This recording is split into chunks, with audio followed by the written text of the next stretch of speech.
Hello and welcome to AFcast. I'm your host Malcolm, and today I am here with Bryce Manley. Say hello, Bryce Manley. Hello, Bryce Manley. Okay, he's not the smartest one.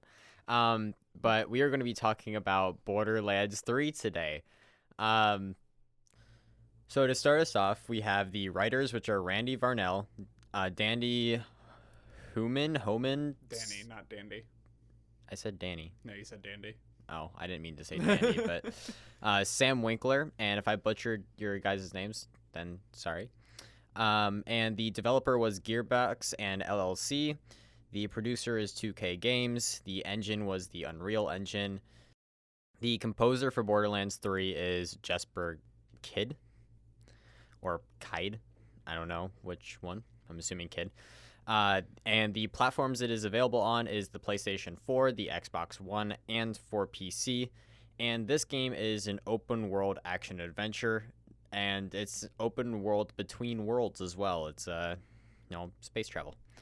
Pretty fun. Open Galaxy. Open adventure. Galaxy adventure, yeah. So yeah. So a little bit of background of some knowledge that you should know before playing Borderlands 3 is, well, in the world of Borderlands, or in the galaxy of Borderlands, because as we've established, it's more than one world. There are these things called sirens, which are these magical women who have their own like elemental powers each. And there's only 6 sirens alive at any given time across this galaxy. And as one dies, another one is, I'm not sure if it's born or created, but another one appears when one of them dies. So long ago, people heard about these things called vaults, which is hidden treasures located on these different planets. And a lot of people went out and searched for these treasures. Years later, different groups started popping up of actual like hunters for these called vault hunters.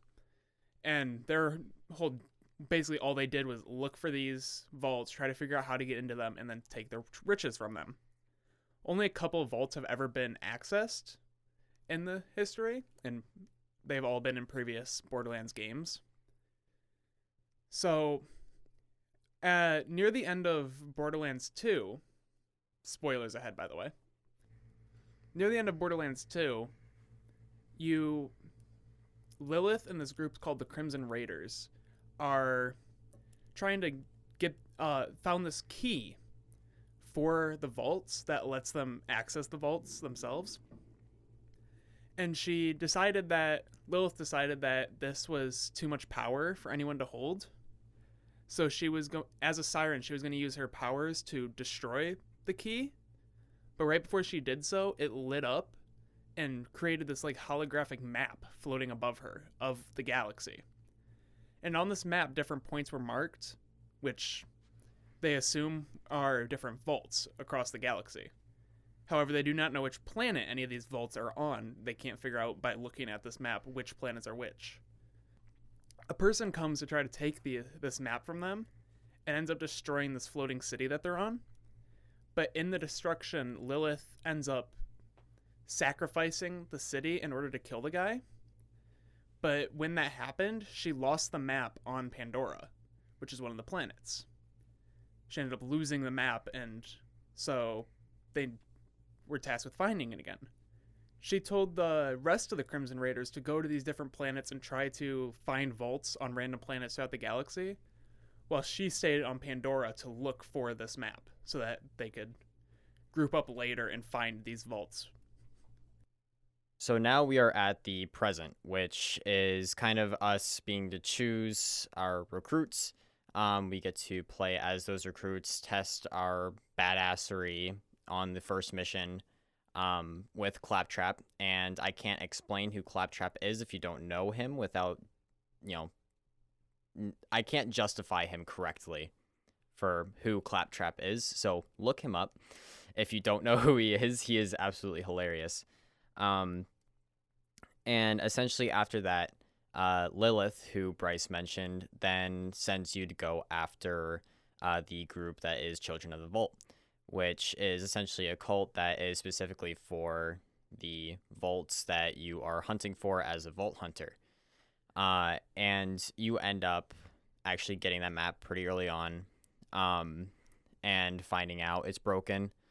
And so then that's kind of what kicks off the rest of Borderlands 3, is trying to fix it, figure out where it goes, go there, yada yada yada.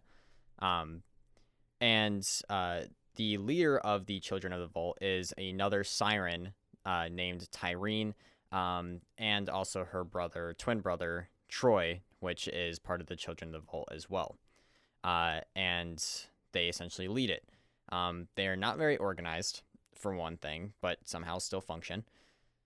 And these guys are essentially the main enemy throughout the game.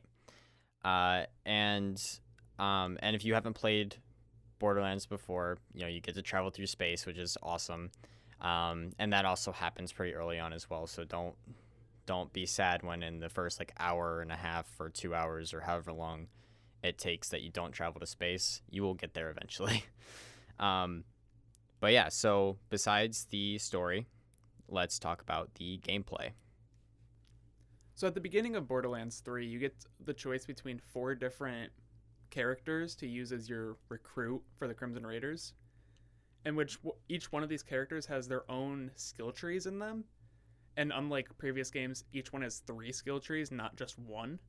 So you can customize a very versatile character that's much different each time you play the game. The first of these 4 choices is Amara, and she, much like the other Borderlands games, she is the option for the siren of the group.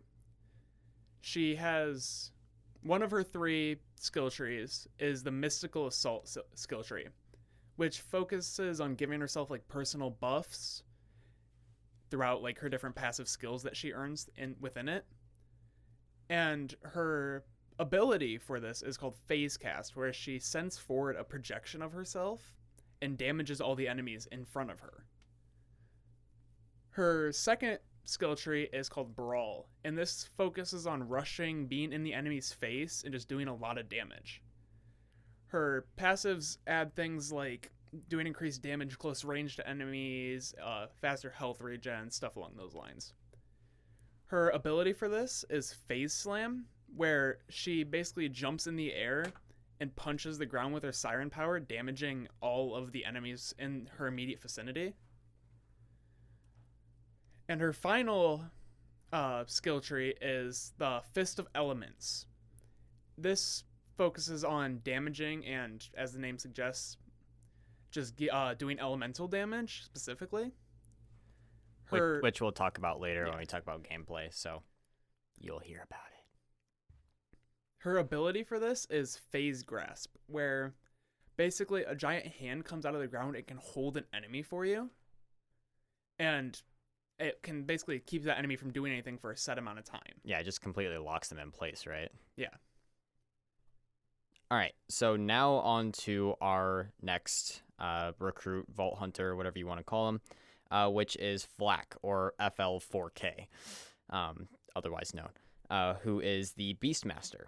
And his first skill tree is Hunter, which is focused on dishing out a lot of damage.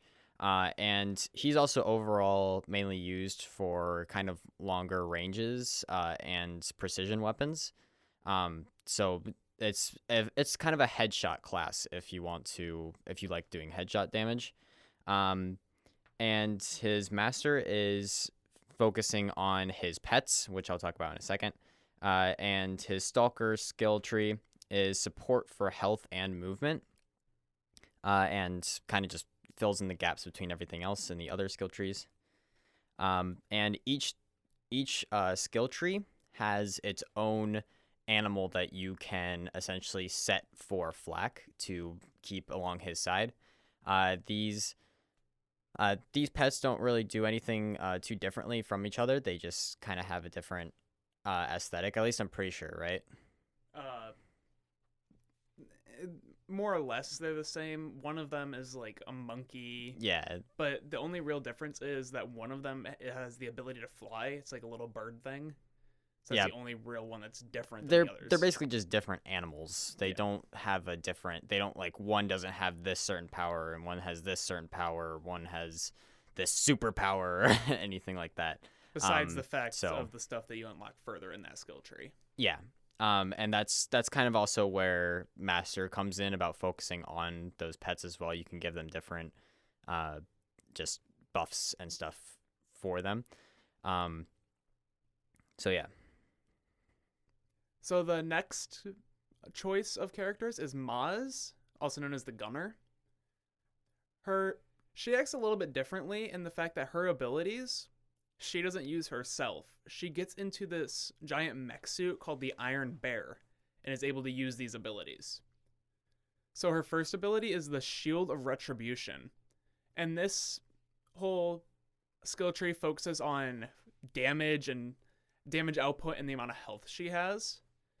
And for the Iron Bear, her weapon that she gets for this is the Railgun, which is a very strong, like, one-shot weapon that is meant to deal a lot of damage in quick and like bursts. Her next skill is the Bottomless Mags skill tree. This focuses on, as the name suggests, having ammunition, bigger clip size, all of that sort of stuff. Her weapon for the Iron Bear with this is the minigun, which, although you don't have to reload it, it can overheat. So it's kind of just keeps her in check so she's not super strong. Her weapon can overheat. And then her final skill is the Demolition Woman. This focuses on explosions, having extra grenades, dealing more explosive damage, bigger explosive radius, all that sort of stuff. And then her weapon for the Iron Bear is a V-35 grenade launcher. So our next recruit, Vol Hunter, whatever, is actually the person that I play in our current walkthrough, which you can actually check out on YouTube. Shameless plug. And he is known as the Operative. And his first skill tree is called Undercover, which it focuses on his shield that he has, because each person has a shield and then they have their main health bar, kind of like if you were to play Halo 1. You'll have that same kind of feel to it. So it mostly focuses on his shield and the state of it. And what I mean by that is if your shield, like, one of the things that I think allows you, like, if your shield completely disappears, like if you lose your shield, then you get increased damage boost, which is really helpful. And this skill tree gives you the action, action skill, which is Barrier, which allows you to throw down this little plate, which will show up with a barrier in front of you that you can shoot through, but people can't shoot back at you through it, which is kind of like the A wall from Titanfall 2, if you've ever used that. And his second skill tree is Hitman, which tries to focus more on weapons and damage. And it's exactly what it sounds like. This is just dish as much DPS as you can. And he's kind of more of a mid-range, close range, or long range. It's really anything that you want to be.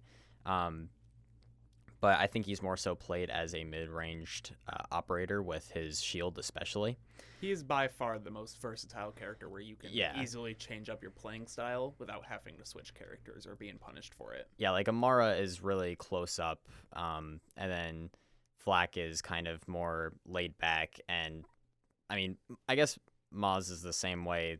I mean, she kind of just is wherever she needs to be. She's just the tank, basically. Yeah. And this skill tree allows you to get SNTNL or Sentinel. Honestly, I think SNTNL actually stands for something, but I don't remember what it is. So, but essentially this is a drone that you can spawn off of your arm or something like that. It's a weird animation. But this thing goes around and you can have it target certain people. And if you don't actually target people, then it'll target the first person that you shoot.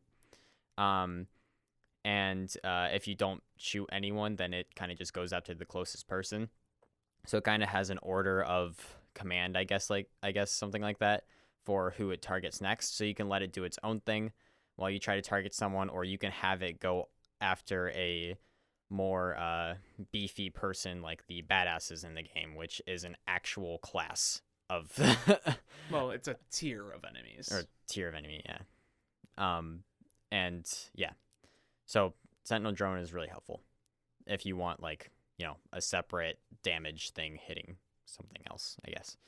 And the third skill tree is Doubled Agent, which, and note, doubled agent, not double agent, and you'll see why in a second. But his thing focuses on his Diggy clone, which is his action skill. And essentially what this thing is, it's exactly like Mirage's Mirage, except for it kind of just sits in one place, and it actually shoots at enemies as well. And they do have a certain mag size for them, for the Diggy clone, and other people will start shooting at your Diggy clone as well while you do damage to them.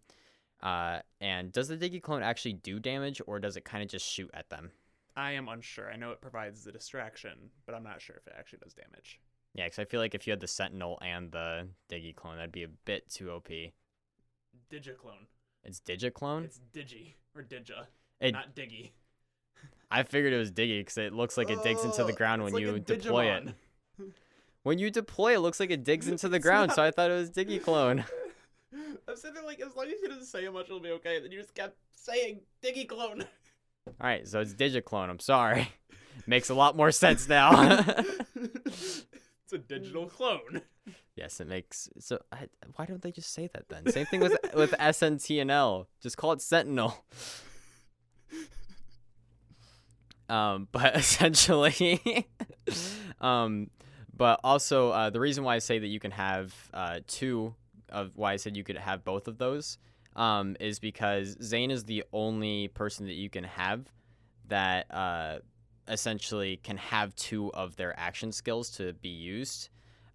Nobody else can use two action skills or weapons or animals, I guess. But it does replace your grenades that you can use. So you will not be able to use grenades if you use two action skills, and honestly, it's completely worth getting rid of nades. I mean, nades are helpful and all, but having an entirely another action skill is way more helpful in my opinion. Actually, Maz can have two as well. I forgot that. She can have two weapons on her mech, or Iron Bear, or whatever. So, yeah. And to kind of add on to all of these classes that we were talking about, there are skill additions as well to each of the branches, and it focuses on that action skill that you have on that branch.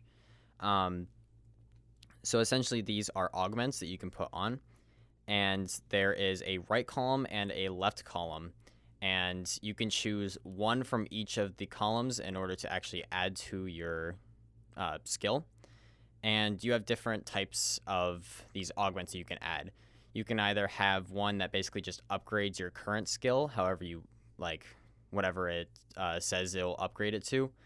And then you also have one that will actually change how that skill works, and which I believe I think that's literally just called action skills themselves as well. And you can also have some that are called elemental, which essentially allows you to put an elemental ability on your actual skill. So now to actually get into the elemental damage, you have 5 different types of elemental damage.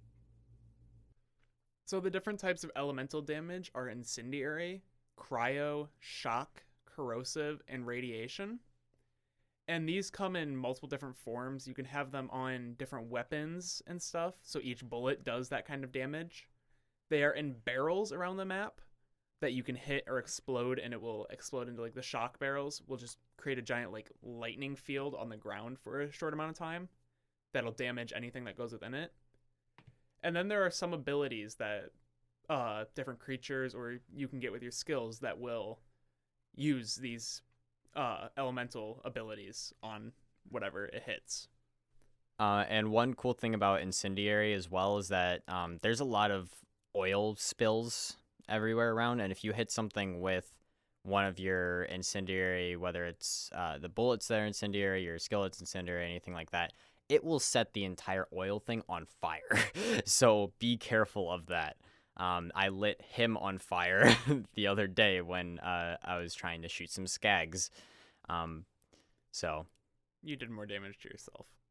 I actually wasn't in the oil thing, but all right. I heard you taking damage. Oh, it might have just been from a skag then. But cryo is also self-explanatory. It kind of slows people down and also dishes damage out. Shock is exactly what he said already.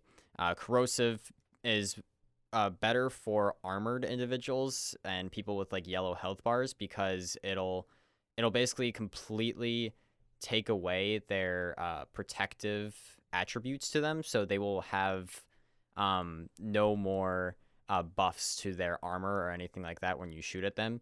So you won't deal less damage to them like you usually would, and it damages their armor if they have any. And radiation is just like any normal poison in a game where it just slowly damages you, basically, and anything like that. So, yep. And to kind of like to talk more about the weapons and the skill trees, like the skill trees are kind of weird. They're not very. I want to say they're not very specific because I mean each one of them do focus on a certain things, but each one is kind of also all over the place, which is really weird. And even if you're only using one skill from one of the branches from one of the skill trees, you will still get all of the passive effects from all of the other skill trees, which is helpful. And to kind of talk more about the weapons as well, for one, like Bryce said, you can have the elemental damage on them. But at the same time, I don't really like the weapons in this game. Like the only things I really like are some of the pistols and the shotguns, and not even all the shotguns. But and some of the snipers or DMRs are useful, but only really if you have the Beastmaster, in my opinion, or Flak. So I mean, I don't really like the weapons that much in this game, but that's also just me. I don't know what your opinion is on the weapons at all. I do know they're very similar to previous Borderlands games, so if you like the weapons then, it's a very, very similar vibe. I just feel that at our current level, the other weapons besides pistols and shotguns aren't worth it just because their stats aren't good enough, but once we reach like endgame or whatever, I feel like the stats will start evening out and we'll be able to use other guns more reliably. Yeah, I believe that as well. It's just right now, it's at the beginning, it's kind of I can't do. I don't want to say I can't do much, but I can't do much with most weapons that I find on the ground. Like I feel like I have to have a shotgun and some kind of pistol, because like all the SMGs right now are burst, and the burst is really uncomfortable to use for whatever reason. The ARs are just weird, and the recoil is also just all over the place. It doesn't have a specific recoil pattern, it feels like, most of the time. So it's all just really, really strange type stuff. But besides that, the combat is really smooth if you find the right weapons for yourself and you get into kind of a gist of how you play. And one nice thing is that if you do get downed, you can either be revived by a like 6-second timer, 5-second timer of someone holding X on you, or square, or whatever the hotkey is for PC. We play Xbox, so.